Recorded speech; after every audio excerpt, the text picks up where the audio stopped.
20 years after the United States toppled the Taliban, the world watched as the group reclaimed Afghanistan without much opposition in a matter of days. The withdrawal of American forces and their allies has fallen on the shoulders of every US president after George W. Bush. This year, the pullout was completed under Joe Biden, exposing what critics have called a can of worms. The conflict has cost trillions of dollars, funds meant for the upkeep of US troops and Afghanistan's economic development. Some 200,000 people have died, a third of them were civilians, and millions have been displaced. حالت اشتکای ما را سعی کنیم ببینیم با چشم ظرفتون می‌بینید دروغگوره گفتنش خوبش نیست نه حالت از را سعی کنیم دو روز سر خاک خواست کسی یک تکرانان یک جور آب بر از اینا یک فرش پلاستیکی را از اینا لازم نداره. Now many are asking, what was America's longest war for? Shortly after one of the deadliest days in US history, President George W. Bush declared a global war on terror. America's main target was the Islamist militant group Al-Qaeda and its leader, Osama bin Laden, identified as the mastermind behind 9/11. The military campaign centered on Taliban-ruled Afghanistan, which Washington has accused of protecting terrorists. The United States military has begun strikes against Al-Qaeda terrorist training camps and military installations of the Taliban regime in Afghanistan. These carefully targeted actions are designed to disrupt the use of Afghanistan as a terrorist base of operations. But some analysts have said that there was more to the US invasion than meets the eye.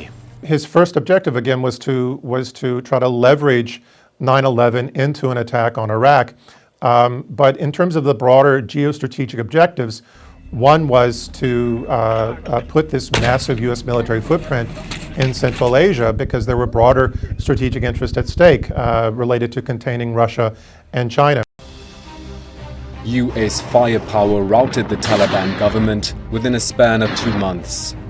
A week after the war began, the group said it might hand over bin Laden for trial in a third country if the US would stop bombing and present evidence that he was connected to 9/11. There's no need to discuss innocence or guilt. We know he's guilty. Turn him over. If they want us to stop our military operations, they just got to meet my conditions. And when I said no negotiations, I meant no negotiations. Bombing continued as bin Laden escaped to Pakistan.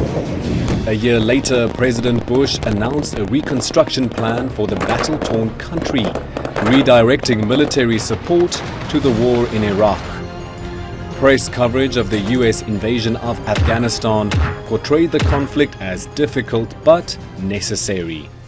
If we're looking at it in sort of cold, hard, real politics, the U.S. was following its interest here, but it should have been clear from the start that this was never really about liberating Afghanistan, never really about liberating Afghan women, never really about establishing a new state or democracy, but rather fulfilling the strategic objectives of American superpower unilateralism. But the violence did not stop, as the Taliban and other groups maintained pockets of resistance across the country. Under President Barack Obama, the US ramped up troops to help fight off insurgency. In 2011, there were more than 100,000 American soldiers in Afghanistan. The goal appeared simple but ambitious.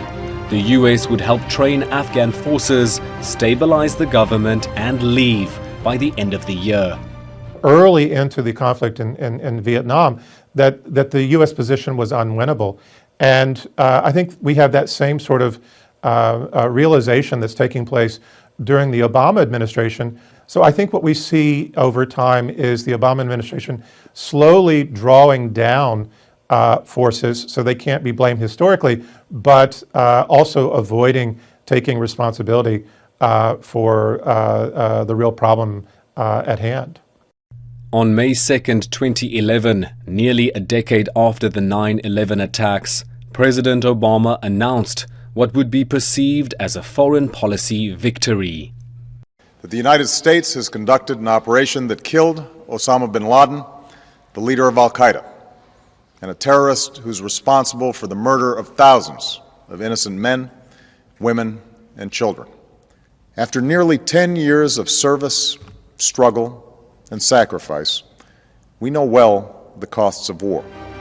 But continued threats of insecurity kept the US in Afghanistan. Troops were significantly scaled down by 2014, but they did not leave entirely. We have to recognize Afghanistan will not be a perfect place. And it is not America's responsibility to make it one. The future of Afghanistan must be decided by Afghans. But what the United States can do, what we will do, is secure our interests and help give the Afghans a chance, an opportunity to seek a long overdue and hard-earned peace. America's military involvement in the Afghan conflict can be traced as far back as the 1970s, way before its own war. When the Soviet Union invaded Afghanistan, we had this brilliant idea that we were going to come to Pakistan and create a force of mujahideen, equip them with Stinger missiles and everything else to go after the Soviets inside Afghanistan.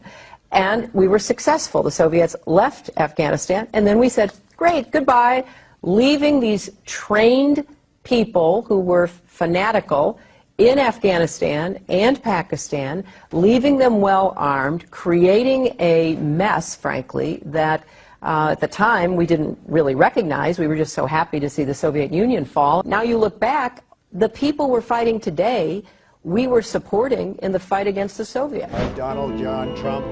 When Donald Trump took office in 2017, the Afghan war had grown largely unpopular among Americans. Trump was critical of previous administrations. When I became president, I was given a bad and very complex hand, but I fully knew what I was getting into.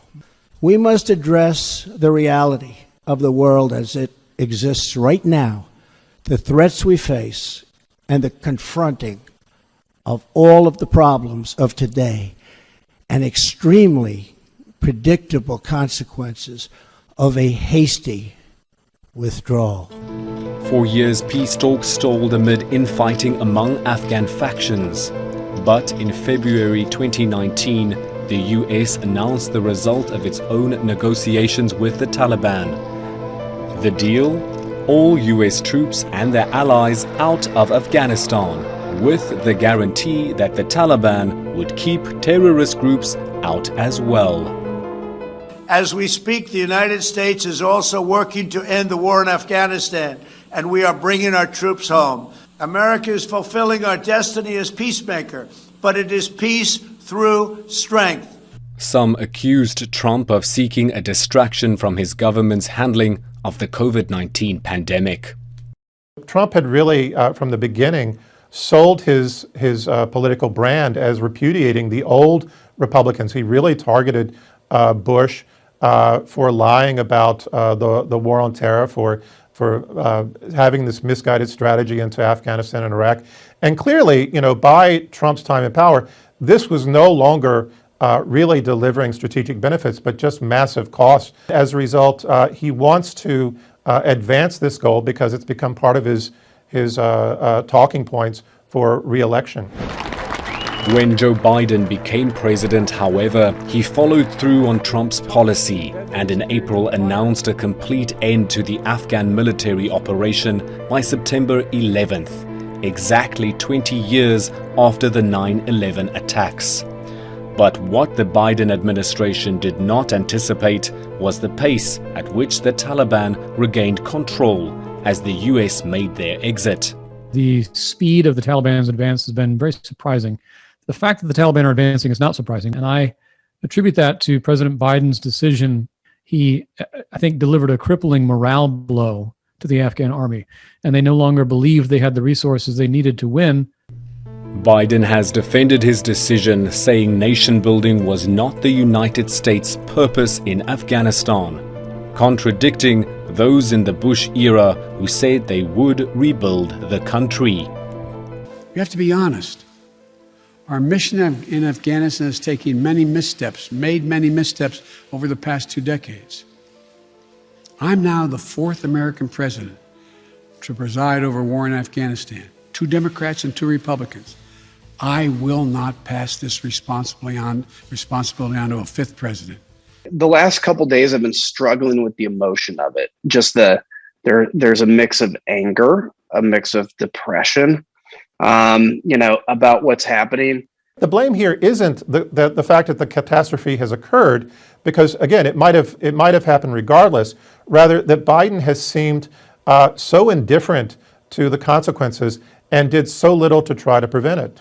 A former United Nations envoy has described the US withdrawal as a colossal failure, but also suggests the blame cannot be pinned on a single administration, much less a single leader.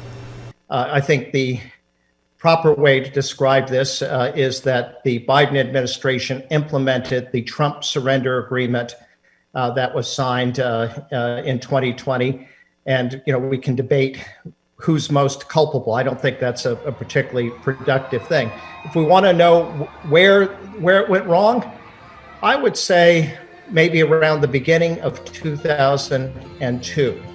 The blame game in Washington has already begun in earnest, and those who support the president say it's Trump's fault, and those who support Trump say it's Biden's fault, and some people say no, it's Ashraf Ghani's fault, and other people say no, it's the intelligence community's fault, and they say it's George W. Bush's fault for And I think here failure is going to have 1,000 fathers.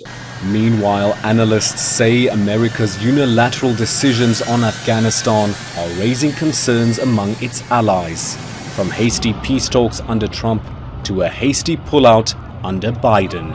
He was negotiating unilaterally with the Taliban, excluding American allies who had supported the U.S. in Afghanistan, and even excluding the Afghan government. He really shifted what was happening on the ground. Despite growing fatigue from the conflict, some Americans believe U.S. efforts were not in vain. In the 20 years that the United States and our partners have been in Afghanistan, a new generation of Afghan leaders has stepped forward to help chart a better future for the country. Their ranks include women's rights activists, independent journalists, anti-corruption crusaders, and democracy advocates. But Professor Mahoney says it's hard to put a positive spin on defeat. In time, the disaster in Afghanistan will be remembered as an American failure, not simply attributable to one president. It will be remembered as the clearest example of imperial hubris, as squandering the peace dividend after the Cold War, as the continuation of permanent war with the so-called war on terror, as the unjust deserts of a global superpower acting unilaterally without impunity. Within less than 2 weeks, the Taliban's advance unfolded like a takeover waiting to happen. Questions have been raised over how the group gained so much traction in the past 2 decades. The Taliban say they believe most Afghans never supported or grew frustrated by the US in power. Occupation is occupation. It is lack of freedom. It is that many things are imposed on the people. You do not have independent economic policy, political policy, and social policy, so. But in independence, you are the owner. You take up decision and implement them, and you take decision bearing in mind the interest of your country and of your people.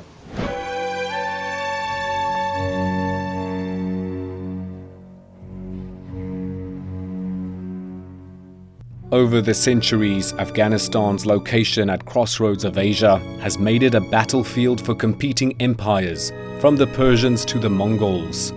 In the 19th and 20th centuries, the British and the Soviets invaded and were forced to leave. Now it's the United States' turn, and many are asking if they should have descended on Afghanistan in the first place. What legacy will be left behind? Who should take responsibility for the war? And, above all, will the US continue or change its long-standing policy of military interventionism?